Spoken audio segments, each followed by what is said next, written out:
ബഹുദൂതരുമായി മേഘത്തേരതിൽ N പ്രിയ രക്ഷകനെഴുന്നള്ളുന്നു.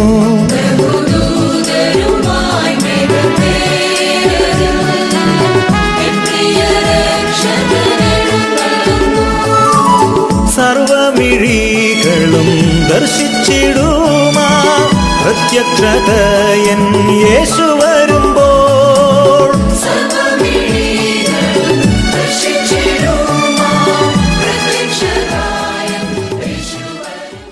ദൈവനാമത്തിന് മഹത്വം ഉണ്ടാകട്ടെ. തിരുവചനം പഠിക്കുവാൻ കടന്നു വന്ന എല്ലാ ദൈവമക്കളെയും ഞാൻ കർത്താവായ യേശുക്രിസ്തുവിൻ്റെ നിസ്തുല നാമത്തിൽ സ്വാഗതം ചെയ്യുന്നു. ഇന്ന് നമ്മൾക്ക് പഠിക്കുവാനുള്ളത് വിശ്വാസത്തിൻ്റെ അതികായന്മാർ എന്നുള്ളതാണ്. വിശ്വാസത്തിൻ്റെ അതികായന്മാർ. അതിൻ്റെ മനപ്പാഠവാക്യം, നിങ്ങളോട് ദൈവവചനം പ്രസംഗിച്ച് നിങ്ങളെ നടത്തിയവരെ ഓർത്തുകൊള്ളുവീൻ, അവരുടെ ജീവാവസാനം ഓർത്ത് അവരുടെ വിശ്വാസം അനുകരിപ്പീൻ. എബ്രായർ 13:7. നമുക്കൊരു വാക്ക് പ്രാർത്ഥിക്കാം. ഞങ്ങളെ അതിവാത്സല്യമായി സ്നേഹിക്കുന്ന ഞങ്ങളുടെ സ്വർഗീയ വാഴ്ത്തപ്പെട്ട നല്ല ദൈവമേ, വീണ്ടും കർത്താവിനെ സ്തുതിക്കുവാനും കർത്താവെ തിരുവചനം പഠിക്കുവാനും ഞങ്ങൾക്ക് ഒരിക്കൽ കൂടി നൽകി തന്ന ഈ നല്ല അവസരത്തിനായി അടിയങ്ങൾ നന്ദിയോട് സ്തോത്രം. തിരുവചനം പഠിക്കുവാൻ ഞങ്ങൾ ആരംഭിക്കുമ്പോൾ തിരുമേനിയുടെ തിരുമഹത്വം കർത്താവെ ഞങ്ങളുടെ മധ്യത്തിലുണ്ടാവണം. ഞങ്ങളെ അനുഗ്രഹിക്കണം, പരിശുദ്ധാത്മ നിറവിനാൽ നിറയ്ക്കണം. വചനം നന്നായി പഠിക്കുവാനുള്ള എല്ലാ അനുഗ്രഹങ്ങളും കർത്താവ് ഞങ്ങൾക്ക് നൽകി തരണം. അവിടുത്തെ കൃപയിലും കരുണയിലും അടിയങ്ങളെ പരിപാലിച്ചു കൊള്ളണം. മാനവും മഹത്വം പങ്കെടുക്കണം. എല്ലാം യേശുവിൻ്റെ ധന്യനാമത്തിൽ തന്നെ ആമേൻ. വിശ്വാസത്തിൻ്റെ അതികായന്മാർ. നിങ്ങളോട് ദൈവവചനം പ്രസംഗിച്ച് നിങ്ങളെ നടത്തിയവരെ ഓർത്തുകൊള്ളുവീൻ, അവരുടെ ജീവാവസാനം ഓർത്ത് അവരുടെ വിശ്വാസം അനുകരിപ്പീൻ. എബ്രായർ 13:7. പൗലോസ് അപ്പോസ്തലനാണ് ഈ നല്ല വചനം നമ്മൾക്ക് നൽകി തന്നത്. കാരണം നമുക്ക് മുൻപേ പോയിട്ടുള്ള വിശ്വാസ വീരന്മാരുടെ ജീവാവസാനം ഓർത്ത് അവരുടെ വിശ്വാസം അനുകരിപ്പീൻ. ഇവിടെ ശരിക്കും നന്മ ചെയ്യുന്നതിനേക്കാൾ ഏറ്റവും എളുപ്പം തിന്മ ചെയ്യുന്നതിനാണ്. എല്ലാവരും നന്മ ചെയ്യുന്നില്ല, അഥവാ ചെയ്താൽ അത് വളരെ ബുദ്ധിമുട്ടിയാണ് ചെയ്യുന്നത്. അതിനേക്കാൾ വളരെ എളുപ്പമായിട്ടുള്ളത് തിന്മ ചെയ്യാനാണ്. വീണുപോയ മനുഷ്യർ എന്നതിൻ്റെ അർത്ഥത്തിൻ്റെ ഒരു ഭാഗം മാത്രമാണ് നന്മ ചെയ്യുന്നതിനേക്കാൾ തിന്മ ചെയ്യുന്നത്. റോമർ 7:15 ഞാൻ പ്രവർത്തിക്കുന്നത് ഞാൻ അറിയുന്നില്ല, ഞാൻ ഇച്ഛിക്കുന്നതിനെ അല്ല ഞാൻ ചെയ്യുന്നത്. അപ്പോസ്തലൻ തന്നെ പറയുവാണിത്. എന്താ? ഞാൻ പ്രവർത്തിക്കുന്നത് ഞാൻ അറിയുന്നില്ല, ഞാൻ ആഗ്രഹിക്കുന്നത് ഞാൻ പ്രവർത്തിക്കുന്നില്ല, ഞാൻ ആഗ്രഹിക്കാത്തത് ഞാൻ പ്രവർത്തിക്കുന്നു. അപ്പോൾ ശരിക്കും ജനനം മുതൽ മനുഷ്യർ വളർന്നു വരുന്നത് പലവിധമായ മാതൃകകൾ കണ്ടിട്ടാണ്. ഉദാഹരണമായി നടക്കുക, സംസാരിക്കുക, വികാരങ്ങൾ പ്രകടിപ്പിക്കുക തുടങ്ങിയ ജീവിതത്തിലെ അടിസ്ഥാനപരമായ കാര്യങ്ങൾ ചെയ്യാൻ നാം പഠിക്കുന്നത് മുതിർന്നവരിൽ നിന്നാണ്.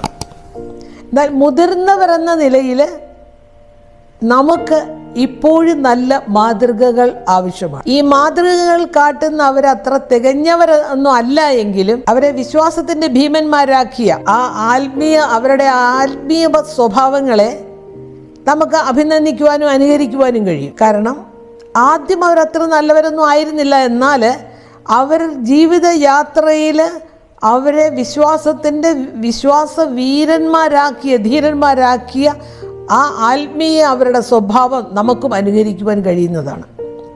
അപ്പോൾ ഇന്നത്തെ മനപ്പാഠവാക്യത്തിലേക്ക് വന്നാൽ, നിങ്ങളെ നടത്തിയവർ എന്ന് പറയുന്നത് യജമാനന്മാരെ പോലെ നമ്മളെ ഭരിക്കുന്നവരെ കുറിച്ചല്ല, പകരം ശരിയായ നിലയിൽ ദൈവവചനം പഠിച്ച് പ്രസംഗിച്ച് പ്രബോധനം വഴി നേതൃത്വം കൊടുക്കുന്നവരെയാണ്. സഭയിൽ ജനാധിപത്യ ഭരണമോ ഏകാധിപത്യ ഭരണമോ അല്ല വേണ്ടത്.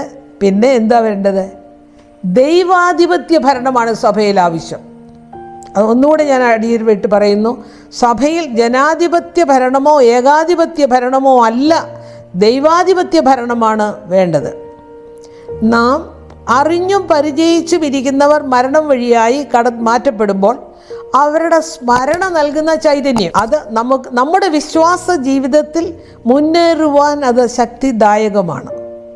അവർ വിശ്വാസത്തിൽ സ്ഥിരതയുള്ളവരായി ജീവിതാവസാനം വരെ നിന്നതോർത്ത് അവരുടെ വിശ്വാസത്തെ നമുക്ക് അനുകരിക്കാം. അവരെക്കുറിച്ചാണ് വിശ്വാസ വീരന്മാരെന്ന് പറയുന്നത്. അപ്പം ഞായറാഴ്ചത്തെ ഭാഗത്തിലേക്ക് വരുമ്പോൾ വിശ്വസ്തതയെ അടിസ്ഥാനമാക്കിയാണ് പറയുന്നത്. ഇവിടെ ആരാണ് കാലേബ്? ഇസ്രായേല്യരുടെ ഇടയിലെ കാലേബിൻ്റെ സ്ഥാനം എന്താണ്? യഹൂദ ഗോത്രത്തിലുള്ള യെഫുന്നായുടെ മകനാണ് കാലേബ്. യഹൂദ ഗോത്രത്തിൽ യെഫുന്നായുടെ മകനാണ് കാലേബ്. യോശുവ 14:6 പറയുന്നത്, കെനീസ്യനായ യെഫുന്നായുടെ മകൻ കാലേബിന് മോശ കാലേബിനെ ദേശത്തെ ഒറ്റുനോക്കുവാൻ അയച്ചപ്പോൾ കാലേബിന് 40 വയസ്സായിരുന്നു എന്നാണ് പറയുന്നത്. കാലേബ് എന്ന പേരിന്റെ അർത്ഥം ഒരു ദാസന്റെ ധൈര്യവും സ്ഥിരതയും യജമാനനോടുള്ള വിശ്വസ്തതയും പ്രകടിപ്പിക്കുന്നുവെന്നാണ് അർത്ഥം. ഇപ്പം ദാസനാണ്, ധൈര്യമുള്ളവനാണ്, സ്ഥിരത ഉള്ളവനാണ്, യജമാനനോടുള്ള ബഹുമാനവും കൂടുതലുള്ളവനാണ് അവൻ. ശരിക്കും കാലേബിൻ്റെ നാമത്തിന് അവിടെ വിശ്വസ്തനായിരുന്നു. ആ അന്വർത്ഥമായിട്ടാണ് കാലേബ് എന്ന നാമത്തിന് അന്വർത്ഥമായിട്ടാണ് ജീവിച്ചത്. ഭക്തനും യോദ്ധാവുമായ കാലേബിൻ്റെ വിശ്വാസത്തിൻ്റെ കാലേബ് നമ്മൾ ഈ പാഠം പഠിക്കുമ്പോൾ അതിൻ്റെ വിശ്വാസത്തിൻ്റെ ഉന്നത ശൃംഖങ്ങളിലെത്തി എന്നാണ് പറയുന്നത്.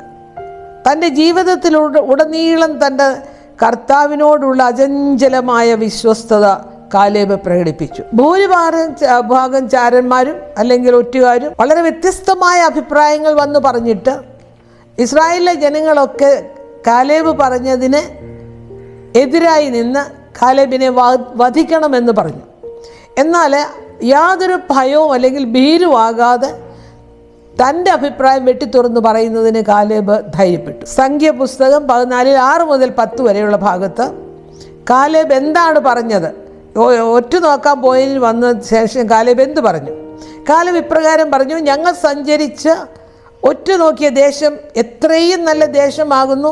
യഹോവ നമ്മിൽ പ്രസാദിക്കുന്നുവെങ്കിൽ അവൻ നമ്മെ പാലും തേനും ഒഴുകുന്ന ആ ദേശത്തേക്ക് കൊണ്ടുചെന്ന് നമുക്കത് തരും. ദൈവം നമ്മെ സ്നേഹിക്കുന്നുവെങ്കിൽ, ദൈവം നമ്മെ സ്നേഹിക്കണമെങ്കിൽ നമ്മൾ ദൈവം ആവശ്യപ്പെടുന്നത് പോലെ അവൻ്റെ കൽപ്പനകളും പ്രമാണങ്ങളും അനുസരിച്ച് നാം ജീവിക്കണം. അപ്പോൾ കാലേബിൻ്റെ യോശുവയുടെയും സമകാലികരായ വേറെ 10 ഒറ്റുകാർ, അവർ ഷമ്മുവ ഉണ്ട്, ഷാഫാത്തുണ്ട്, ഇഗ്ഗലുണ്ട്, പല്ലിയുണ്ട്, ഇവരൊക്കെയുണ്ട്.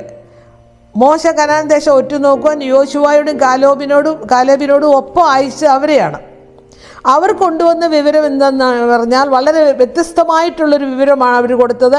കാലേബ് പറഞ്ഞതിൻ്റെ എതിർ. ആ ദേശം കീഴടക്കാൻ അസാധ്യമാണെന്നാണ് അവർ പറഞ്ഞത്. അവിടുത്തെ ആളുകൾ അതികായന്മാരായ മല്ലന്മാരും ആണ്. പട്ടണങ്ങളൊക്കെ കോട്ട കെട്ടി ബലവത്താക്കിയിട്ടുണ്ട്, അല്ലെങ്കിൽ ബന്ധവസാക്കിയിരിക്കുന്നു. അതുപോലെ അഭേദ്യങ്ങളായ മതിലുകളും അവിടെയുണ്ട്. അനുകൂല വിവരം കൊണ്ടുവന്നവർ ആകെ 2 പേരെ ഉണ്ടായിരുന്നുള്ളൂ. അത് യോശുവയും കാലേബും. ഇവർ 2 പേരിൽ മൂത്തവൻ കാലേബാണ്, അതിൽ ഇളയവനാണ് യോശുവ. ശരിക്കും അവരുടെ മനോഭാവം എന്ന് പറയുന്നത് വിശ്വാസത്തിൻ്റെ മനോഭാവമാണ്. മറ്റുള്ളവരുടെ ഇടയിൽ നിന്ന് മരണസാധ്യത ഉണ്ടെങ്കിലും തനിക്ക് ശരിയാണെന്ന് തോന്നുന്ന കാര്യം കാലേബ് മറ്റുള്ളവരോട് അറിയിക്കുവാൻ, അല്ലെങ്കിൽ മോശയോട് അറിയിക്കുവാൻ ഒട്ടും ഭയപ്പെട്ടില്ല. എന്നാൽ ജലം അവരെ കല്ലെറിയണമെന്ന് പറഞ്ഞു. നാം തിങ്കളാഴ്ചത്തെ ഭാഗത്തിലേക്ക് വരുമ്പോഴേ എനിക്ക് ഈ മലമ്പ്രദേശം തരൂ. അതെവിടെ അതിൻ്റെ ഭാഗം കാണുന്നത്? യോശുവ 14:6 മുതൽ 14 വരെയാണ്. യോശുവയുടെയും കാലേബിൻ്റെയും മനോഭാവത്തെ ഇവിടെ എങ്ങനെയാണ് വിവരിക്കുന്നത്?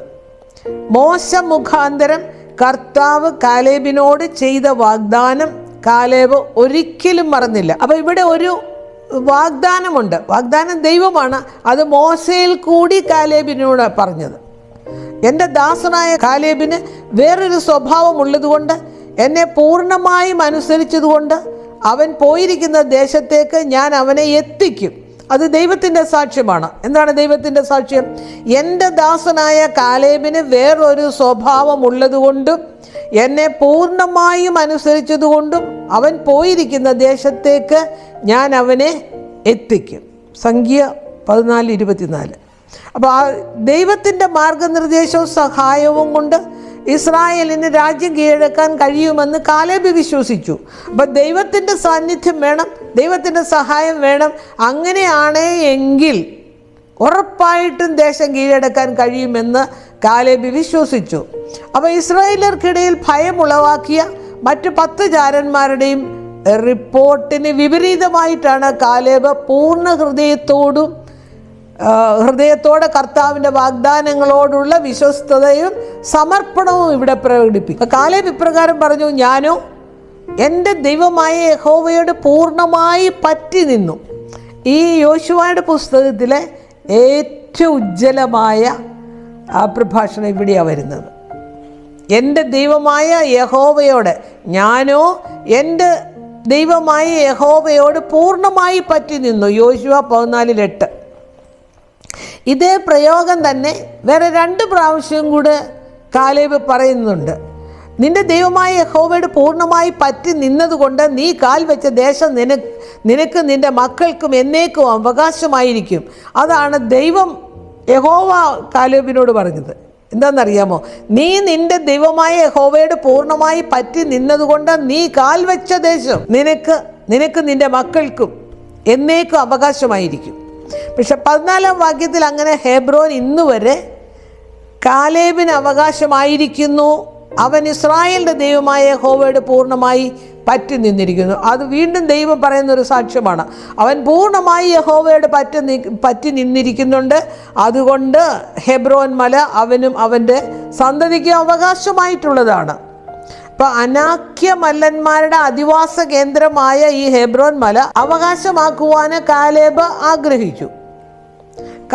കാലേബിൻ്റെ ഹൃദയം പൂർണ്ണമായും കർത്താവിനായി സമർപ്പിക്കപ്പെട്ടു. എന്ന് വെച്ചാൽ 85 വയസ്സുള്ള വൃദ്ധൻ ഒരു യുവാവിൻ്റെ ചുറുചുറുക്കോടെ അനാക്യ മല്ലന്മാരെ കീഴടക്കുമെന്ന് പ്രഖ്യാപിച്ചു.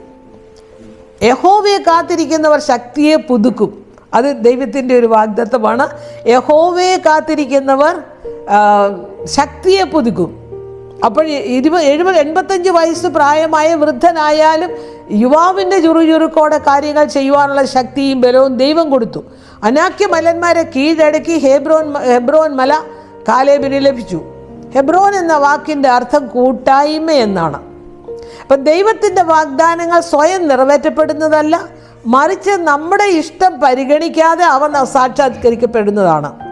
അപ്പം ദൈവം നമ്മൾക്കൊരു കാര്യം തന്നാൽ, ദൈവം നമ്മളോട് വാഗ്ദത്തം ചെയ്താൽ, ദൈവം ഏറ്റവും മെച്ചപ്പെട്ട സമയത്ത് ദൈവം നമ്മുടെ ഇഷ്ടം അന്നേരം നോക്കാതെ ദൈവം നൽകിത്തരും. പകരം ദൃഢനിശ്ചയത്തോടു കൂടിയ വിശ്വാസം നമുക്ക് ആവശ്യമാണ്. അതാണ് നമുക്ക് വേണ്ടത്, ദൃഢനിശ്ചയത്തോടു കൂടിയ വിശ്വാസം. നാം ചൊവ്വാഴ്ചത്തെ ഭാഗത്തേക്ക് വരുന്നു. മാതൃകയുടെ ശക്തി. യോശുവ 15:16 മുതൽ 19 വരെ. കിര്യത്ത് സേഫർ ജയിക്കുന്നവന് ഞാൻ എൻ്റെ മകൾ അക്സയെ ഭാര്യയായി നൽകുമെന്ന് കാലേബ് പറഞ്ഞു. കാലേബിൻ്റെ സഹോദരനായ കെനീസിൻ്റെ മകൻ ഒത്നിയേൽ ആ കിര്യത്ത് സേഫർ പിടിച്ചടക്കി. കാലേബ് തൻ്റെ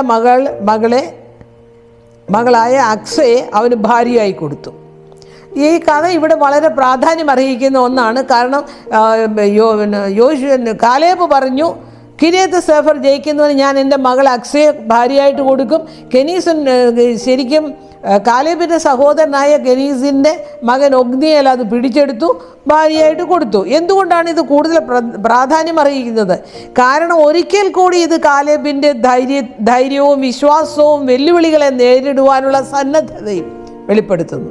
അപ്പോൾ കാലേബിൻ്റെ വിശ്വാസം, ധൈര്യം, ഏത് വെല്ലുവിളികളെയും നേരിടാനുള്ള കരുത്ത് അല്ലെങ്കിൽ സന്നദ്ധത. ഇസ്രായേലിൻ്റെ അടുത്ത തലമുറ വിശ്വാസത്തിൻ്റെ ഈ വീരന്മാരായ കാലേബിൻ്റെ യോശുവയുടെയും മാതൃക പിന്തുടർന്നു. തൊട്ടടുത്ത തലമുറ ആ വിശ്വാസം അവർ പിന്തുടർന്നു.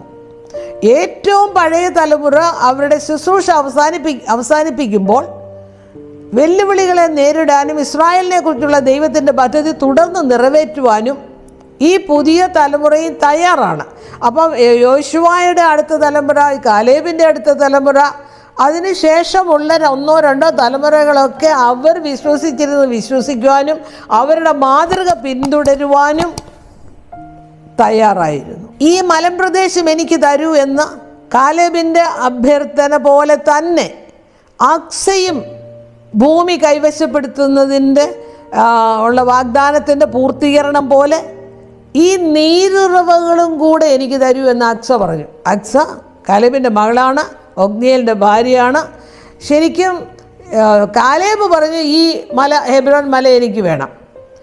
അപ്പോൾ കുറച്ച് ഭാഗം മക്കൾക്കും കൂടെയാണ്. ആ ഭാഗം വന്നപ്പോൾ കാലേബിനെ പോലെ തന്നെ ഈ അക്സയും പറഞ്ഞു എനിക്ക് ആ നീരുറവകളും കൂടെ തരണം. അപ്പം ഈ അക്സയും കാലേബിൻ്റെ മാതൃക തന്നെ പിന്തുടർന്നു.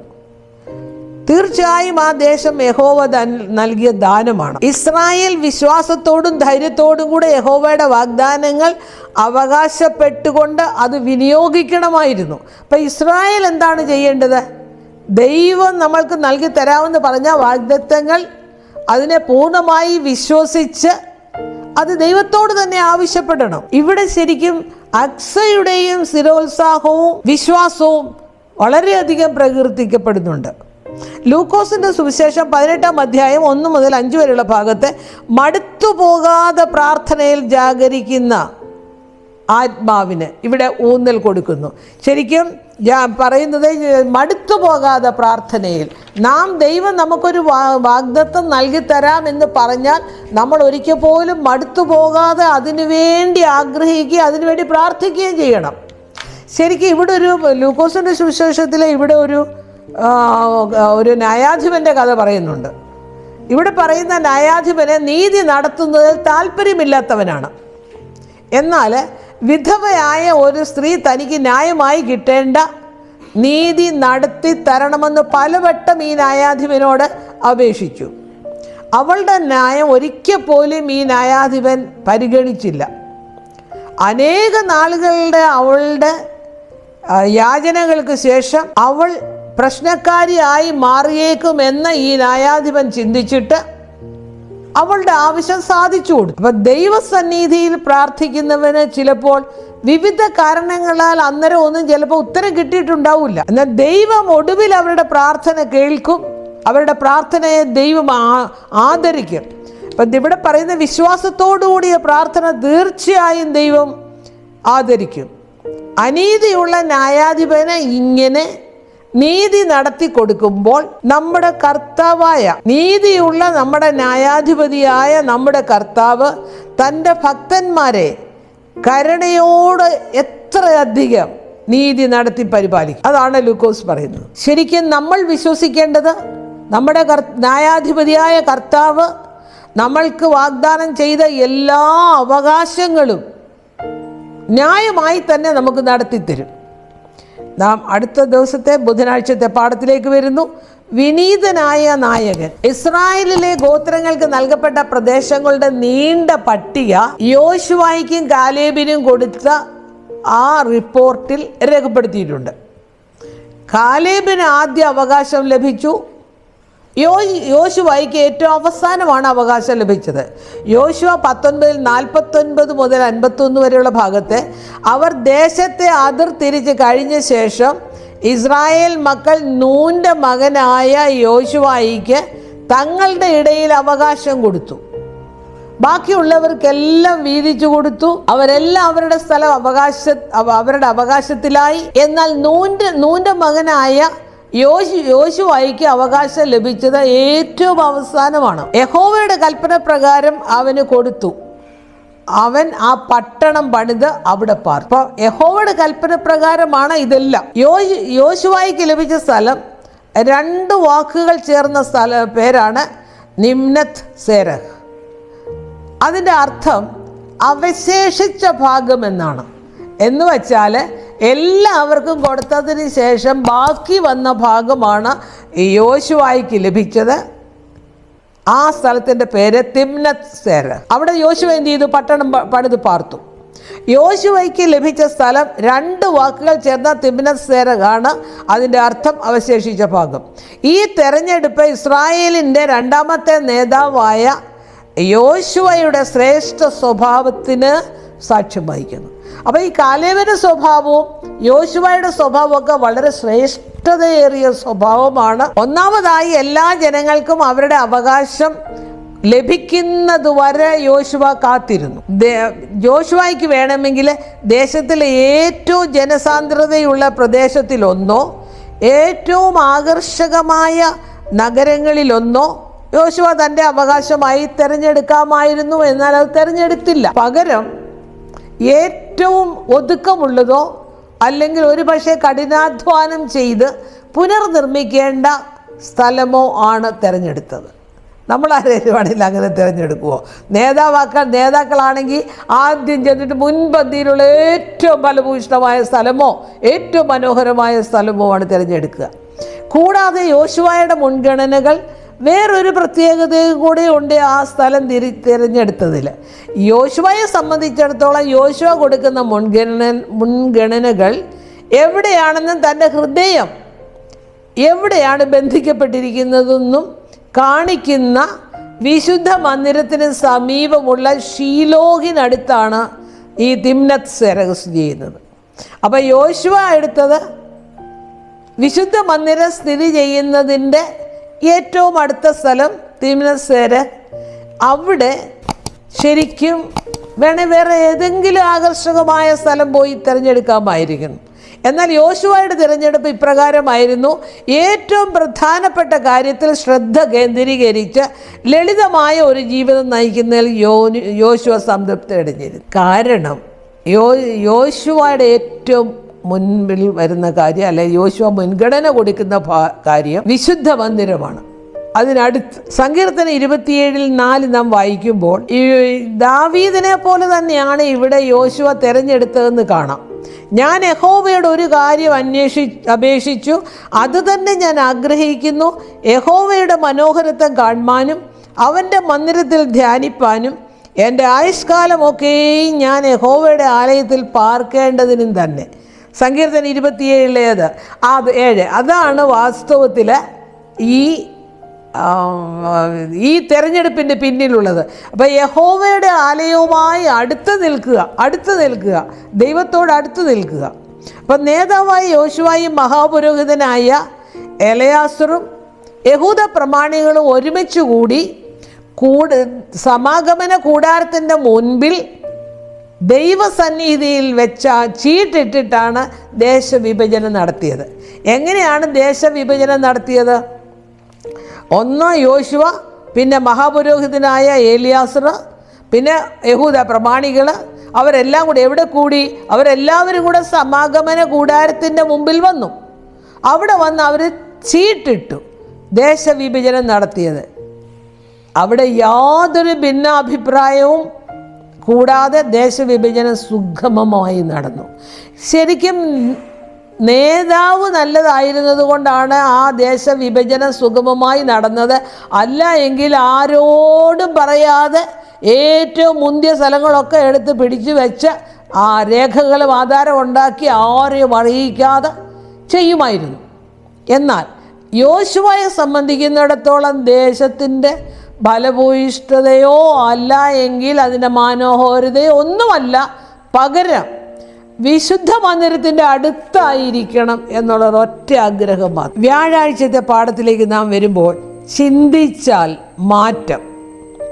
വിശ്വാസ ജീവിതത്തിലെ മഹാന്മാരായ വീരന്മാരുടെ ജീവിത മാതൃകയെക്കുറിച്ച് ചിന്തിക്കുന്നത് നമ്മുടെ ആത്മീയ വളർച്ചയ്ക്ക് വളരെ അനിവാര്യമാണ് എന്നാണ് ഈ പുസ്തകത്തിൽ പറയുന്നത്. നമ്മുടെ ആത്യന്തിക മാതൃക ശരിക്കും ഈ നല്ല വിശ്വാസ ജീവിതത്തിലെ മഹാന്മാരായ വീരന്മാരുടെ ജീവിത മാതൃകയെക്കുറിച്ച് നാം ചിന്തിക്കണം. എന്നാൽ ശരിയായ മാതൃക കർത്താവായ യേശു ക്രിസ്തുവിൻ്റെ ജീവിതവും പഠിപ്പിക്കലും തന്നെയാണ്. യേശുവിൻ്റെ ജീവിതത്തിൽ ശ്രദ്ധ കേന്ദ്രീകരിക്കുന്നത് നമ്മെ എങ്ങനെ മാറ്റുന്നു എന്ന് എബ്രായർ 12:1-2 വാക്യങ്ങൾ പറയുന്നുണ്ട്.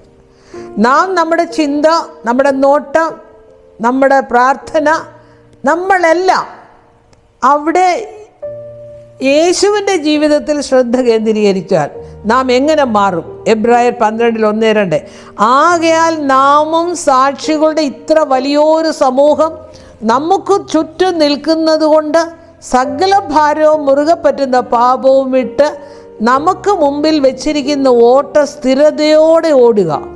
വിശ്വാസത്തിൻ്റെ നായകനും പൂർത്തി വരുത്തുന്നവനുമായ യേശുവിനെ നോക്കുക. അപ്പം നാം ഓട്ടം എങ്ങനെയാണ്? വിശ്വാസത്തിൻ്റെ നായകനും പൂർത്തി വരുത്തുന്നവനുമായ യേശുവിനെ നോക്കണം. അതാണ് നാം സാക്ഷികളുടെ ഇത്ര വലിയൊരു സമൂഹം നമുക്ക് ചുറ്റും നിൽക്കുന്നത് കൊണ്ട് സകല ഭാരവും മുറുകെ പറ്റുന്ന പാപവും വിട്ട് നമുക്ക് മുമ്പിൽ വെച്ചിരിക്കുന്ന ഓട്ടം സ്ഥിരതയോടെ ഓടണം. കർത്താവായ യേശു ക്രിസ്തുവിനെ നോക്കി ഓടണമെന്ന് പറയുന്നുണ്ട്. അപ്പോൾ 2 കാര്യങ്ങൾ ചെയ്തുകൊണ്ടാണ് ഓടേണ്ടത്. അത് ഏതൊക്കെയാണ്?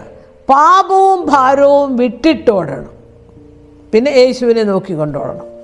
അപ്പം വിശ്വാസ ജീവിതത്തിൻ്റെ സമ്പൂർണ്ണ മാതൃക നാം ക്രിസ്തുവിലാണ് കാണുന്നത്.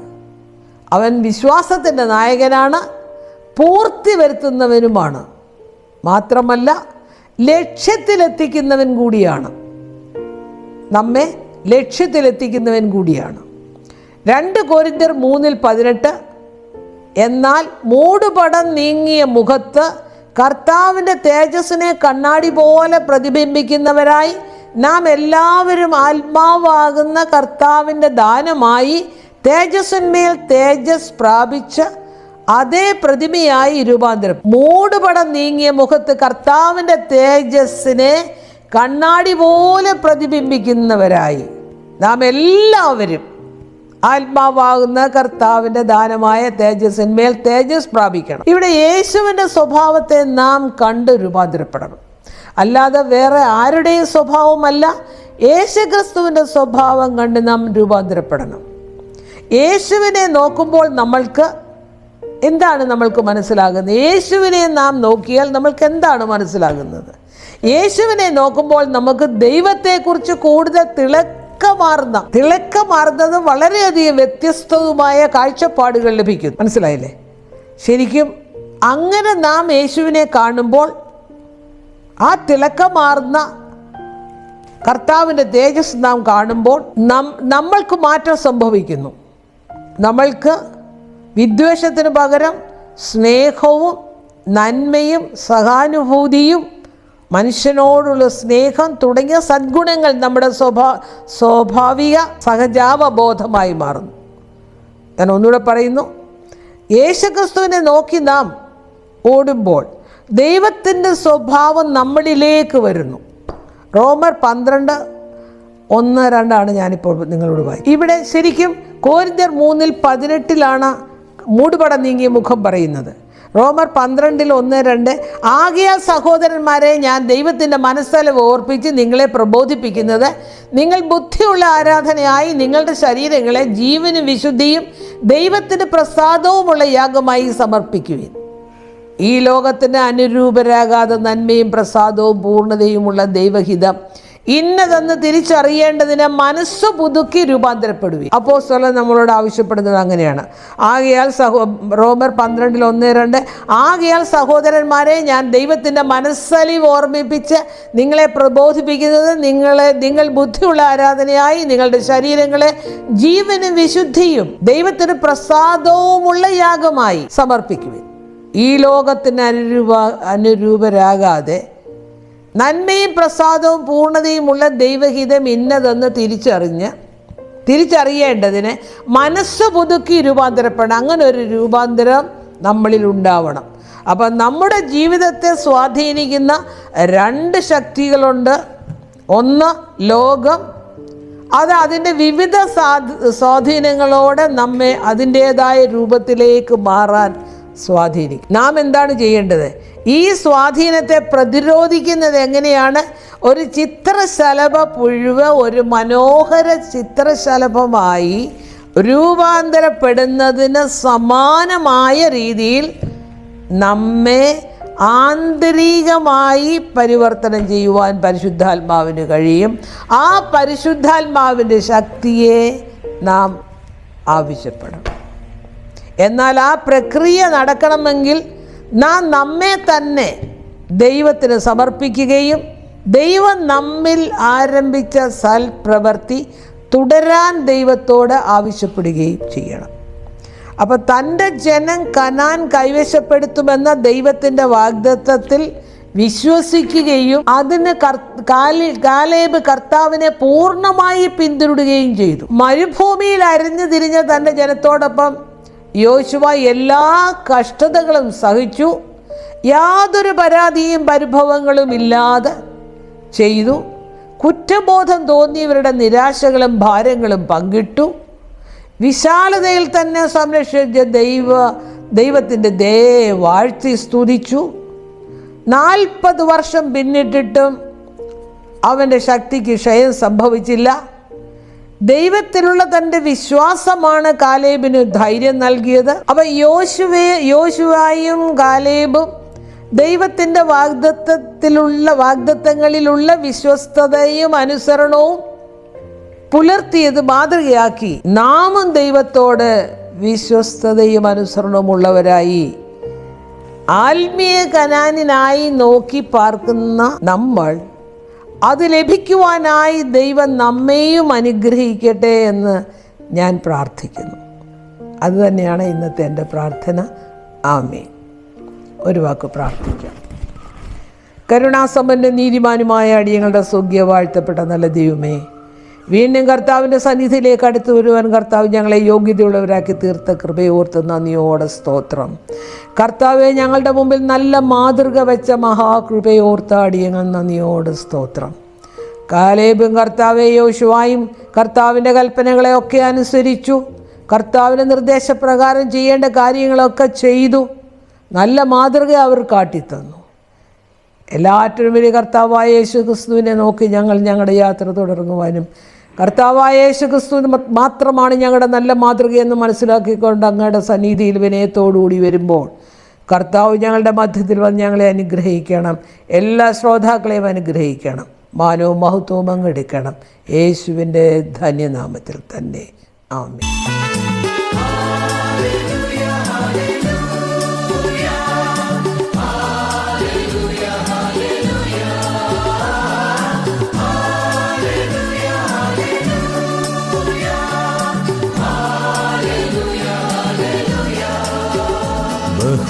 ബഹുദൂതരുമായി മേഘത്തേരതിൽ എൻ പ്രിയ രക്ഷകനെഴുന്നള്ളുന്നു.